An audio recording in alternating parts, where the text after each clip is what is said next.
Welcome to the Non-Compliance Handbook, where we talk about all the ways that you can be non-compliant in our overbearing, quasi-socialist America.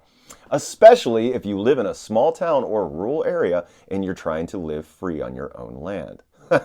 Good luck! So one of the things I want to start talking about more on is we were talking about loans in my shorts the other day, and I brought to the table that, hey, you're not going to be able to get a mortgage for under 80K. Now, the mortgage brokers and the real estate agents chimed in. They said the cap is more like about 50. But for new construction, good luck. Because there's no one making tiny homes. There's no tiny house builders building tiny homes and hooking people up with the mortgage to pay for that. Now, a lot of people chimed in, you can get a personal loan. You can get a personal loan. Yes, if your credit is good, especially if you already own a home and you have equity in that home.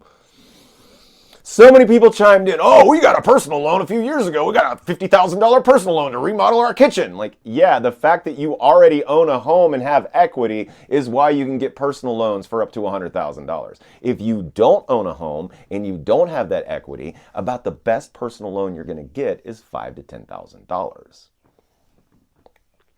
I don't like the generation wars, boomers versus millennials, Gen Z, is silly. And then, of course, Gen X, we know we're the best.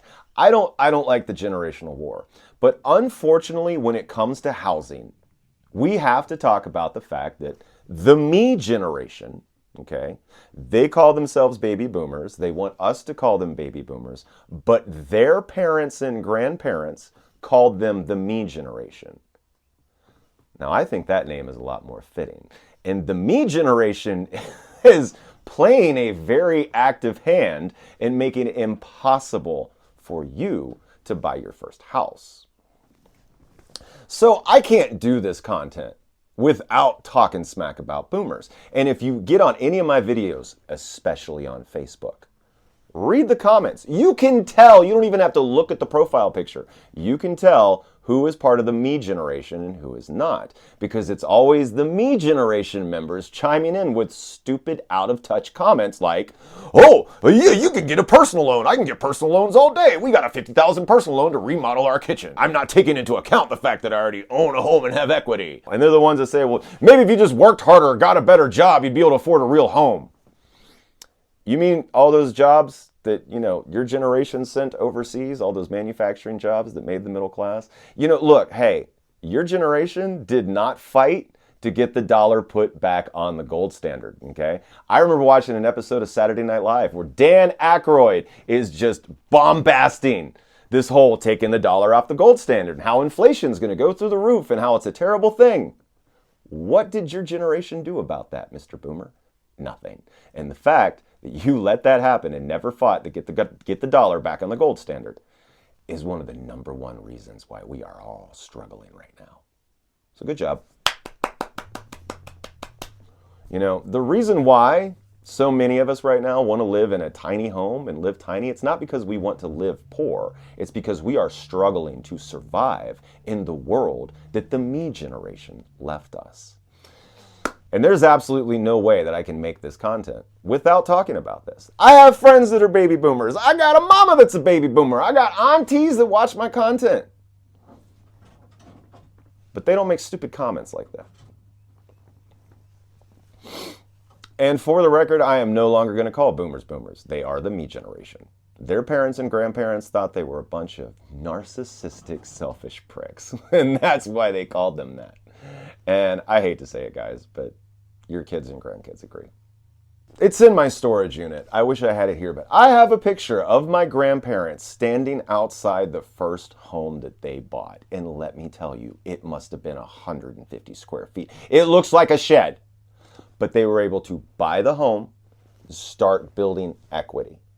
Anybody who bought a house prior to 2020, prior to 2008, anybody who bought a house prior to 2008 has no idea what it's like to buy your first home for $500,000. It's just, they just can't even fathom what that is like because they were all able to buy starter homes. Starter homes were quite popular in the 1970s and 80s. Their parents, my grandparents, the silent generation, the World War II generation, like I said, were able to buy a 150 square foot home as a starter home. Now, you've got a lot of municipalities, a lot of cities won't let you build anything that's under 1,500 square feet. And it's just ridiculous, man. I've had big homes. I've had small homes. I don't want to do the chores and the maintenance on a big home. I don't know why that's so hard for some people to realize. Having money doesn't mean you have to spend it. In fact, I think it's really classy to have money and not spend it on unnecessary shit. Call me old school.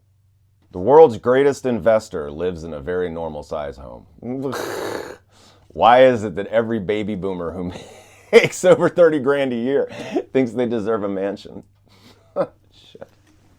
This is also why non-compliance is so important, because here's what they do to us. So if you've been following my content, you know that basically I'm out here in what was a housing development that never happened. In the 1970s, they plotted out 4,000 one-acre lots, and only 200 of those lots got water and power. Well, then people started building houses in those lots with water and power. Well, because those 200 out of 4,000 lots have water and power and homes, the county government just completely caters to those homeowners. And the other 3,800 property owners like me and my neighbors, we just get treated like second-class citizens.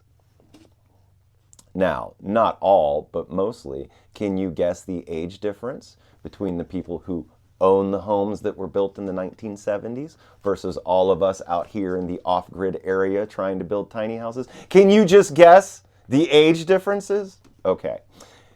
And the flack that we get from these people over here is all because they are completely out of touch with modern reality. They think that we want to live in tiny homes and RVs because we want to live poor, because we want to be degenerates. No. We don't want to waste our money. And because we know that Social Security is going to run out of money by 2032, we have to save for our own retirement. There's not going to be any Medicare, Medicaid, Social Security, all those benefits that your generation is enjoying. Not. See, I'm not going to spend my money on a McMansion.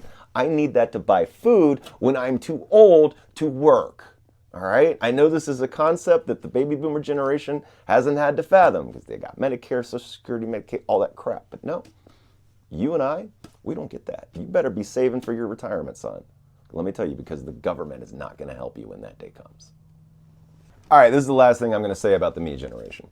When my brother and I were in our early 20s, my dad used to give us so much crap because we were driving shitboxes.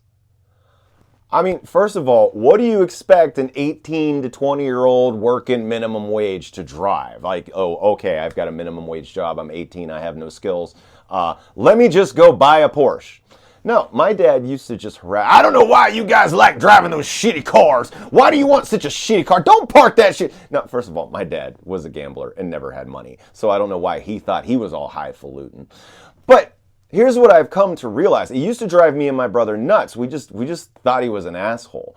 But here's what I've come to realize. Yes, he was being an asshole. But B, when he was 18, you could go work at an ice cream cone shop, save your money, and go buy a decent used car. It's just that boomer disconnect was even in the late 90s super strong. And he did not connect the fact that we're only able to make so much money, and with this so much money, we can only buy so much car. No, he didn't connect that. He thought that we genuinely wanted to look poor, like we thought it was cool. And that's what these Karens over here in the neighborhoods do to us. They treat us like we just want to be degenerates. Like, no. We want to be rich. We want to thrive. We want to be wealthy. And that's never going to happen if we're paying $2,500 million a month in rent for some crappy apartment in town. You know this. I know this. Everyone watching this knows this. But if you get shit from members of the me generation who don't know this, call them out. Don't say, okay, boomer. Let them know that you know their true name. Let them know that you know what their parents and grandparents called them. The name that they were given. Not the name that they choose, not the name that they champion, the name that they were given. The same way they like to say that millennials are lazy and, Gen Z is weird. Nah. The me generation. very much let their parents and grandparents down.